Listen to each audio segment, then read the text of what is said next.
सतनाम साहिब हजूर। सत साहिब। साहिब गुरु तेरा ही आश्रम। बच्चों, पहले खुशी, अमन, चैन ये अपने दिमाग में बैठाओ। और सबसे पहले अपने दिमाग को साफ करने के लिए आप ऐसा सोचो, मैं दुनिया का सबसे महान हूँ। मुझे किसी प्रकार की कोई समस्या नहीं। जो परमात्मा ने दिया मुझे बहुत अच्छा दिया, बहुत अच्छा दिया। प्रभु का कोटि कोटि बार धन्यवाद, धन्यवाद। फिर जो भी मुझे दिया गया उसको संभाल के रखना मेरा काम है। मुझे प्रभु ने जो तोहफा दिया है, गिफ्ट दिया है, मैं अपने जीवन में उसे संभाल कर रखूँगा।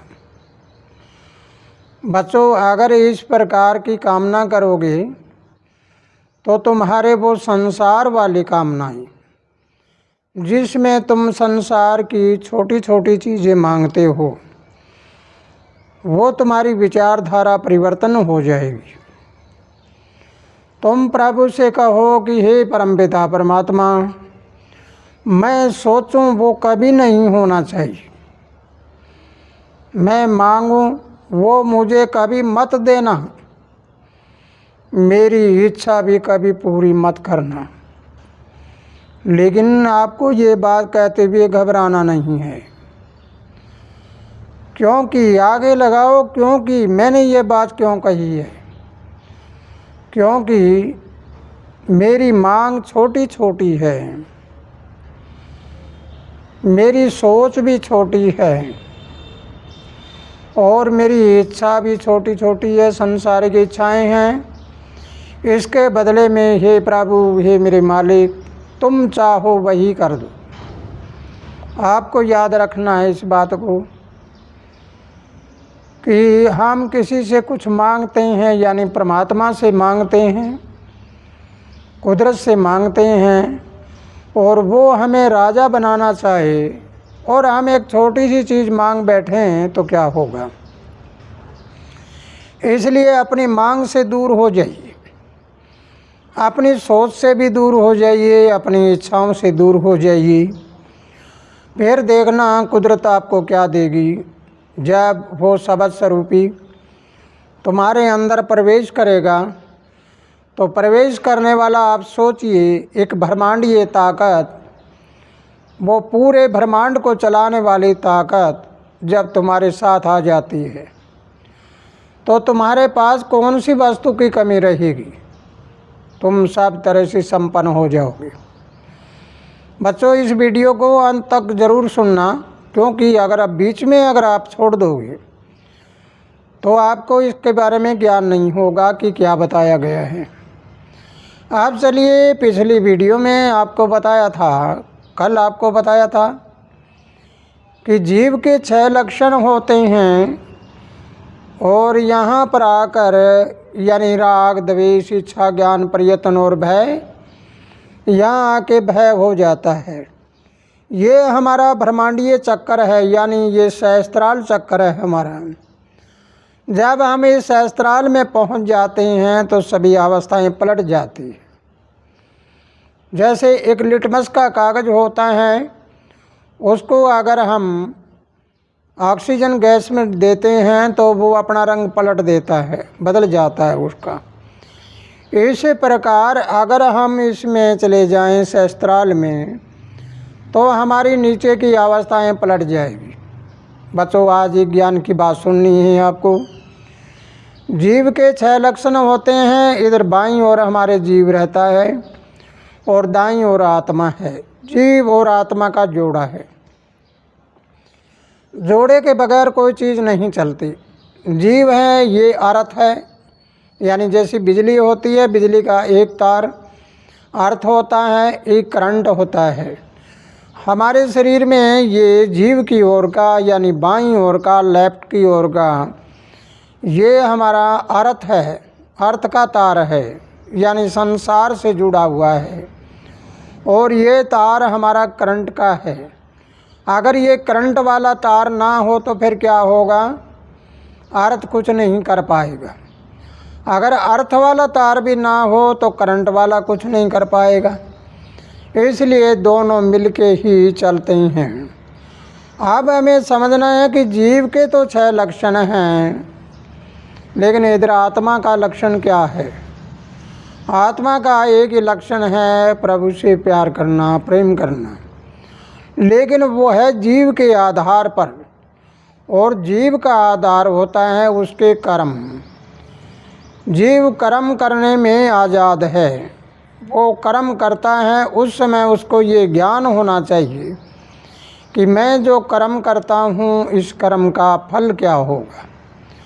अगर कर्म का फल वो जान लेता है तो फिर उसकी आत्मा एकदम से बिल्कुल साफ सुथरी रहेगी और हमेशा प्रभु की ओर, परमात्मा की ओर, निरंकार की ओर रहेगी। तो इसलिए बच्चों, हमें इस बात को पूरी तरह से जान लेना और समझ लेना है कि हमारे ओभंग और सोभंग के बीच में, सवासों के आने और जाने के बीच में जो हमारे 2 तार लगे हुए हैं, इन तारों के बीच में अगर हम दोनों तारों को इकट्ठा चलाते हैं तो हमारे यहाँ पर ये लाइट है, ये हमारा बल्ब है, मरकरी बल्ब है। यहाँ पर ये मरकरी बल्ब यहाँ से जल जाएगा। जब ये बल्ब जलेगा तो फिर एक मरकरी बल्ब हमारे हृदय में भी होता है और एक नाभि में भी होता है। जब ये तीनों बल्ब जल जाएंगे तो ब्रह्मा, विष्णु, महेश तीनों ताकत हमारा साथ देना शुरू कर जाएगी। और फिर हमें ये पता लगेगा कि ब्रह्मा कौन है? ब्रह्मा भी तुम। विष्णु कौन है? विष्णु भी तुम। और शिव कौन है? शिव भी तुम। लेकिन तुम का मतलब क्या हुआ कि एक तो वो परमात्मा और एक मैं। तो बच्चों, इस बात को प्राप्त करने के लिए आपको आज गहरी ध्यान में चला जाना है। और गहरी ध्यान में जाने के बाद आपको पता लगेगा कि हकीकत में जो मेरे शरीर में, मेरी सोच में, मेरी इच्छाओं में, मेरी विचारधारा में जो कुछ चल रहा है वो सही चल रहा है या गलत चल रहा है। इसलिए मुझे इसको निरस्तर करना चाहिए या इसका समर्थन करना चाहिए। तो आइए ज़रा हम इसके बारे में अध्ययन करके देखते हैं, पूरी अपनी सोच करके देखते हैं कि हमारे शरीर में 5 विकार होते हैं: काम, क्रोध, लोभ, मोह, अहंकार। अब आपको 5 के बारे में पूरा समझना है कि अहंकार का मतलब होता है मैं। अभी आपको बताया कि जो कुछ परमात्मा ने दिया, जो हमारी कुदरत ने दिया, उस कुदरत के दिए हुए को हम कैसे परिवर्तन कर सकते हैं? कुदरत ने दिया वो चाबी तो कुदरत के हाथ में। तुम यूँ कह दो कि मैं तो मरूंगा नहीं, तो क्या तुम्हारे हाथ में है? मरना निश्चित पड़ेगा। ये प्रकृति का नियम है, उस नियम का उल्लंघन हम नहीं कर पाएंगे। तो इसलिए हमें सोचना है कि अहंकार का मतलब होता है मैं। जहाँ पर मैं है वहाँ प्राकृतिक ताकत या सतगुरु या परमात्मा नहीं है। क्योंकि बंदा मैं करेगा, इसका मतलब सब कुछ उसके हाथ में आ चुका है, वो राजा वही खुद ही बन चुका है। इसलिए जहाँ पर मैं है वहाँ पर सतगुरु की ताकत अर्थात सत्य की ताकत नहीं होती। तो मैं का मतलब क्या हुआ? विनाश। और मैं को हमने अगर एक तरफ कर दिया और मैं नहीं, जो कुछ है परमात्मा है, तो फिर क्या हुआ? अविनाश, यानी वो कभी विनाश नहीं होता। अब हम ये तो हमारा अहंकार होता है इस तरफ, दाईं तरफ, और बाईं तरफ हमारे होता है क्रोध। यानी बुद्धि को दोनों घेरे रखते हैं। एक कहता है मैं, और दूसरा कहता है कि मैं लाल पीला होकर कहता है मैं ऐसे कर दूँ। अब दोनों अहंकार और क्रोध ने हमारी बुद्धि को घेर रखा है। तुम मैं को मार दो, मैं को केवल अपनी पर्सनैलिटी, अपनी व्यक्तिगत जानकारी देने के लिए मैं का प्रयोग करिए।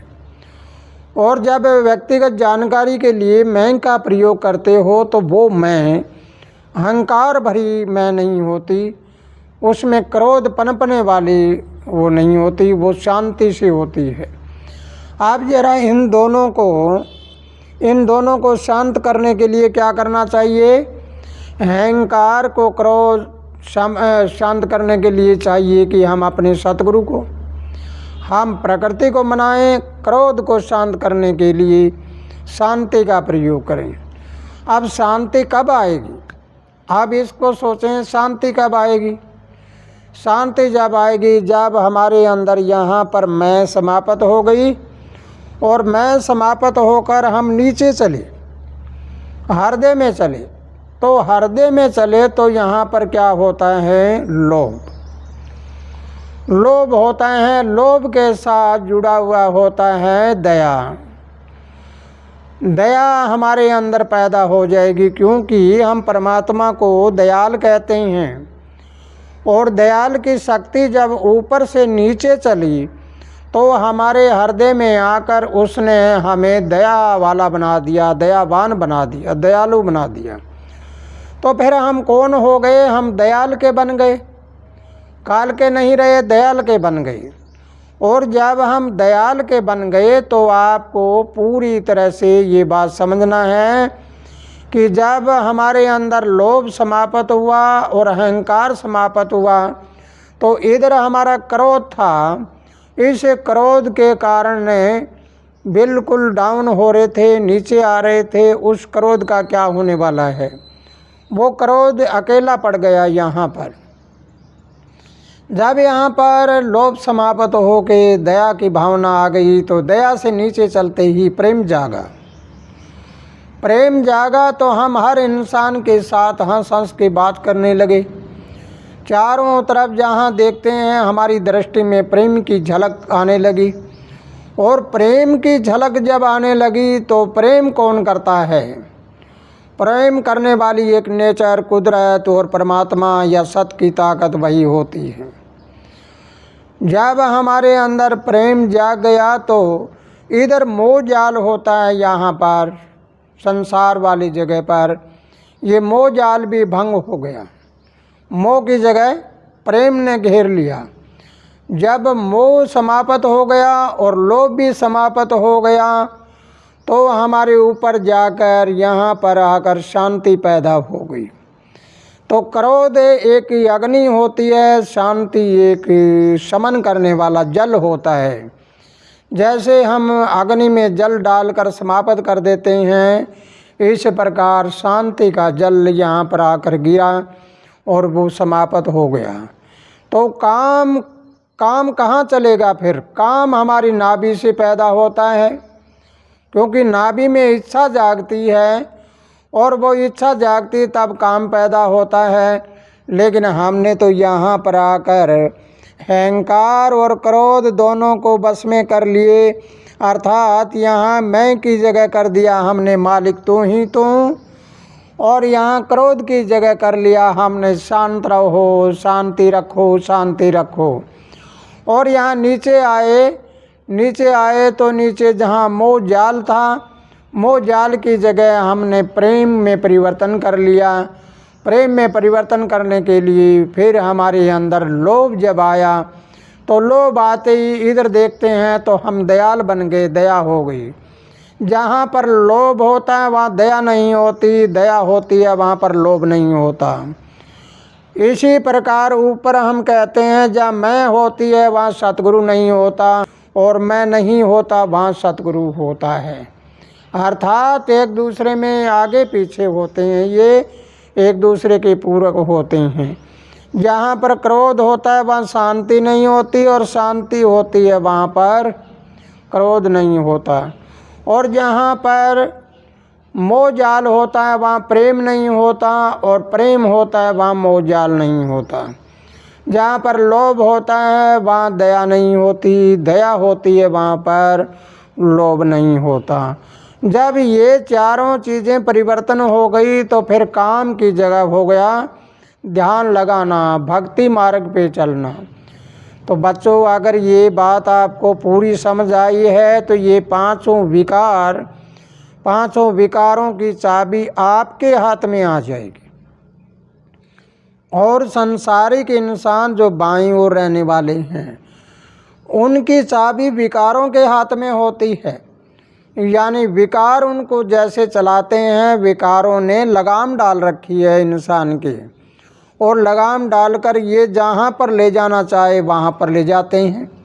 ये अपना चाबुक जहाँ पर मारते हैं वैसे ही वो चलता है।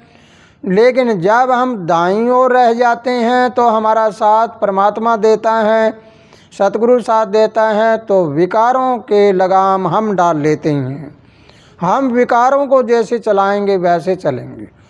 और जब विकार हमारे काबू आ गए तो फिर हमारा कनेक्शन, हमारा संबंध, हमारा योग परमात्मा के साथ जुड़ जाएगा, और फिर वो शब्द स्वरूपी की ताकत आप में आना शुरू हो जाएगी। और जब शब्द स्वरूपी की ताकत आना शुरू हो गई तो सुनिए और जानिए और समझिए कि आप एक गुरु और आप एक चेला बन जाता है। तुम समय ही गुरु बन जाओगे और समय ही चेला हो, समय ही चेतन होया हुआ लाल हो और समय ही गुणवान रूह हो। इस प्रकार इस लाइन को आगे चलाने के लिए अब हमें थोड़ी सी देर ध्यान लगाना है, और ध्यान भी ऐसा लगाना है कि हमारे दिमाग को बिल्कुल साफ कर दो। 1 मिनट में 25 से 30 विचार आते हैं दिमाग में। जब हम ध्यान में बैठते हैं, हम ओम का स्मरण करते हैं, तो ओम जलनशील वस्तु हमारे अंदर जाती है तो विकारों को बाहर फेंक देती है और विकार जल जाते हैं। इस प्रकार अगर हम इस क्रिया को समझते रहे, जानते रहे, तो वो दूर नहीं है कि हम सब कुछ प्राप्त कर लेंगे। दिन दोगुना रात चौगुना आगे बढ़ते जाएंगे और सब कुछ प्राप्त करते जाएंगे। तो आइए शुरुआत करते हैं।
बच्चों, इसको आप 5 मिनट के लिए अपने घरों में करना है। अगर आप 5 मिनट तक 5 से 7 मिनट तक अपने घरों में इस प्रकार ध्यान लगाओगे तो तुम्हें ओहंग सोहंग का पता लगेगा और तुम्हारे अंदर से बीमारियां हैं वो बाहर निकल कर चली जाएगी। आपको ये समझना है कि हमारे शरीर की बीमारियां जो लगती है, बीमारी लगने का कारण केवल हमारे शरीर की ताकत घटना होता है।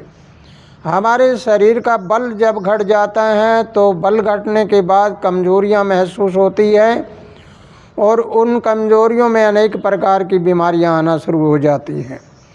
तो इसलिए हमें पहले ये जानना है कि मेरा श्वास जब अंदर गया है, उस श्वास लेने की क्रिया मेरी क्या होनी चाहिए और वापस आया है उसकी क्या होना चाहिए। इंसान जब अपने श्वासों पे ध्यान देने लग जाए तो उम्र हमारी श्वासों पर होती है और जब हम श्वास को पूरी तरह सीधा लेते हैं तो बीमारियां अपने आप चली जाती है, बीमारियां नज़दीक नज़दीक नहीं रहती। तो इसलिए बच्चों, इस बात को ज्ञान करना है कि हमारे शरीर में जो श्वास क्रिया है, इन क्रियाओं को हमें समझना है कि यहाँ पर जाकर टकराती है। जिसकी यहाँ पर जाकर टकराती है, यहाँ से उज्ज्वल हो जाए, यहाँ से उजाला हो जाए तो उस समय सभी बीमारियाँ नष्ट हो जाती हैं। तो अब हमें इस बात को समझ लेना है और जान लेना है, अपने अपने घरों में भी इस प्रकार की क्रिया करनी है। आप अपने घर में, चाहे आप कहीं वीडियो लगाते हैं या मोबाइल से सुनते हैं या टीवी से सुनते हैं, वहाँ पर सुनकर ऐसे बैठकर ध्यान लगाइए ताकि आपका शरीर स्वस्थ हो जाए और आपको ज्ञान हो जाए कि मैं नहीं हूँ, मैं संसार नहीं हूँ, संसार में मैं रह रहा हूँ। मैं हूँ तो एक आत्मा जो परमात्मा के घर से आई और वहीं मुझे जाना है। और यहाँ संसार में जितने तक रहते हैं अपने कर्म भोगने के लिए आते हैं। जो ही हमारे कर्म पूरे हो जाते हैं तो हमारे में से ही बड़े विद्वान बन जाते हैं, हमारे में से ही कोई अज्ञान बन जाते हैं, हमारे में से ही कोई भिखारी बन जाता है, हमारे में से ही कोई राजा बन जाता है। इसलिए सब हम एक ही इस ब्रह्मांड के बूंद हैं। जैसे एक बूंद समुद्र में मिल जाती है, गिर जाती है तो समुद्र बन जाता है। इसी प्रकार अगर तुम उसमें विलय हो जाते हो, तुम उसमें अपने आप को विलय कर देते हो तो तुम केवल एक छोटी सी आत्मा नहीं रहोगे, बल्कि तुम भी ब्रह्मांड बन जाओगे। जैसे एक इंसान में सत की ताकत आती है और हम उनको भगवान मानकर पूजा करते हैं, लेकिन पूजा किसकी होती है? पूजा उसकी होती है जो ब्रह्मांडीय ताकत है, पूजा उसकी होती है जो परमात्मा की ताकत है। तो बच्चों, अगर ये बात आपने समझ ली है तो आज से ही आप अपनी खोपड़ी को बिल्कुल साफ रखो, संसार के विकारों से बाहर रखो, संसार की बातों को निरस्तर कर दो, अपने कर्म को पहचान लो। कर्म को पहचानने के बाद उसका इलाज तुरंत हो जाता है। कर्म जब तक ना पहचाना जाए तब तक के लिए हम कर्म के चारों तरफ चक्कर काटते फिरते हैं। तो इसी के साथ बच्चों खुशहाल रहो, आनंद करते रहो और आप सब शांति प्रिय ढंग से कहो कि हे परमात्मा, जो कुछ आपने दिया है सब मेरे अपने कर्म का है। आपने बहुत कुछ दिया है, बहुत कुछ दिया है। आपका कोटि कोटि बार धन्यवाद, धन्यवाद, धन्यवाद, धन्यवाद। इसी के साथ प्यारे बच्चों बोलो सतनाम, सत साहिब।